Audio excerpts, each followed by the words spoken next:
Congolaises et Congolais, mes très chers compatriotes, le 3 mai 2021, face aux menaces graves pesant sur l'intégrité de notre territoire et à l'insécurité récurrente vécue par nos populations de l'Est du pays depuis 3 décennies, je proclamais l'état de siège dans les provinces de l'Ituri et du Nord Kivu. En effet, conformément à mes prérogatives consacrées par les articles 69, 85, 144 et 145 de la Constitution, je recourais à ce dispositif exceptionnel de gouvernance afin de répondre de la manière la plus appropriée et la plus adaptée à cette situation, en ce particulièrement dans la nature des actions à entreprendre dans ces zones opérationnelles où les ennemis de la paix devaient de toute urgence être affrontés et l'autorité de l'État restaurée. À situation exceptionnelle, mesure exceptionnelle. Il demeurait limpide que la mise en œuvre de ce dispositif s'accompagnerait d'un régime restrictif des libertés publiques, non sans incidence sur le mode de vie habituel de nos populations, immédiatement sensibilisées à consentir à d'importants sacrifices en guise de soutien patriotique à cette lutte pour la survie de notre nation. C'est pourquoi, 2 années et 4 mois après l'entrée en vigueur de ce régime d'exception, aux conséquences tout aussi exceptionnelles sur le quotidien des populations sur terrain, et à la suite de plusieurs rencontres avec des sénateurs,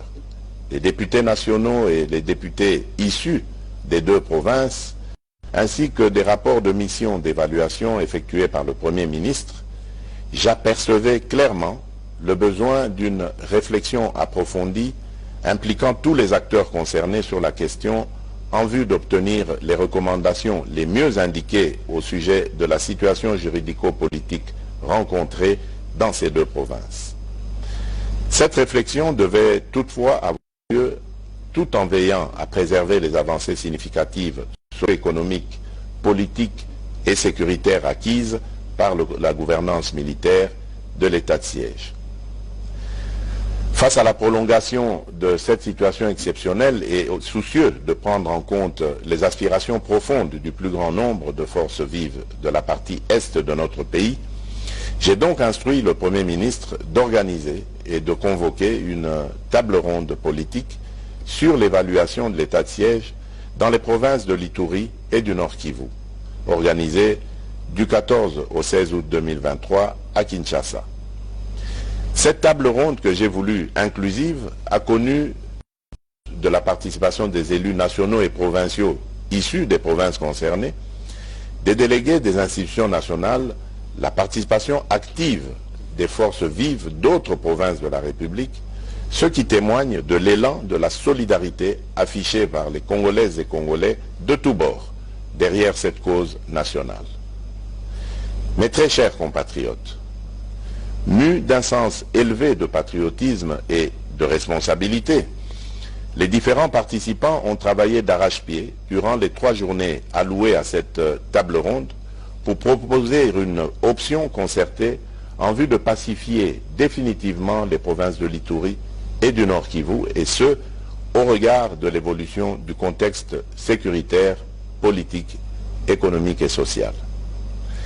C'est ici le lieu de saluer l'engagement et le dévouement de tous les participants qui ont abattu un travail de qualité pour la cause nationale afin que les conclusions permettent aux institutions de donner une orientation nouvelle à cette mesure exceptionnelle. Mes très chers compatriotes, en ma qualité de garant du fonctionnement régulier des institutions de la République et de la continuité de l'État,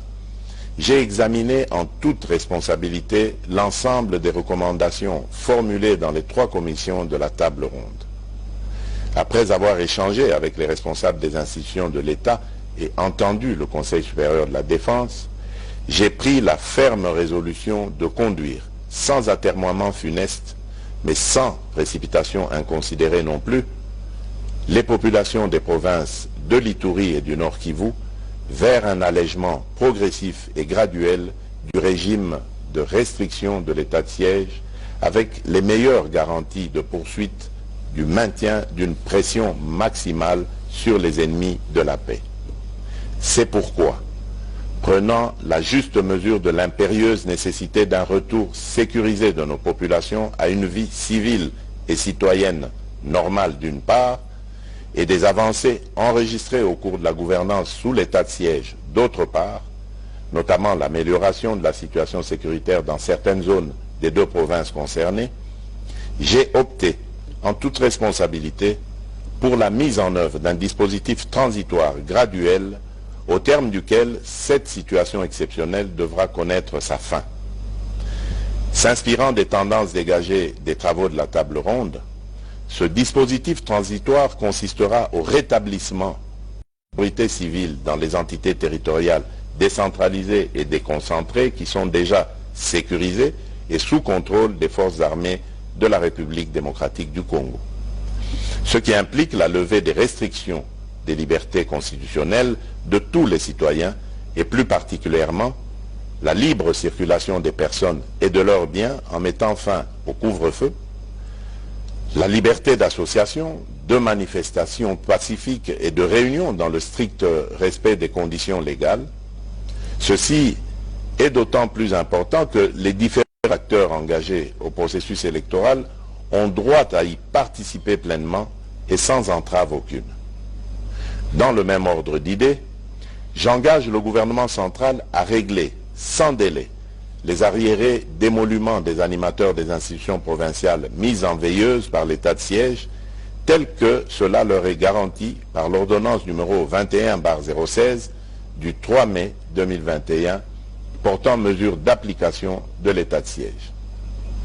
Il va sans dire qu'en plus de leurs compétences matérielles, les juridictions civiles, du reste compétentes pour gérer les contentieux électoraux, recouvrent le plein exercice de leurs compétences répressives, à l'exception de quelques préventions liées à la sûreté nationale qui relèveront, elles, des juridictions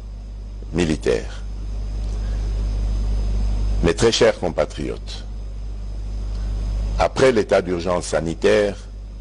les mesures de ce dispositif transitoire et graduel de l'état de siège nous conduisent dans une nouvelle expérience constitutionnelle de gestion des situations d'exception. Elles marquent notre détermination à défendre jusqu'à la dernière énergie notre intégrité territoriale, notre souveraineté et notre dignité comme peuple. En effet, nous sommes un peuple qui a su démontrer, tout au long de son histoire, une capacité de résilience hors du commun face à l'adversité pour défendre les idéaux de paix, de justice, de dignité et d'unité. J'invite la population des provinces de l'Ituri et du Nord Kivu à accompagner et à soutenir les autorités civiles et militaires dans l'accomplissement des mesures de ce nouveau dispositif en vue de garantir l'avènement d'une paix durable sur toute l'étendue de notre pays. Que Dieu bénisse la République démocratique du Congo. Merci.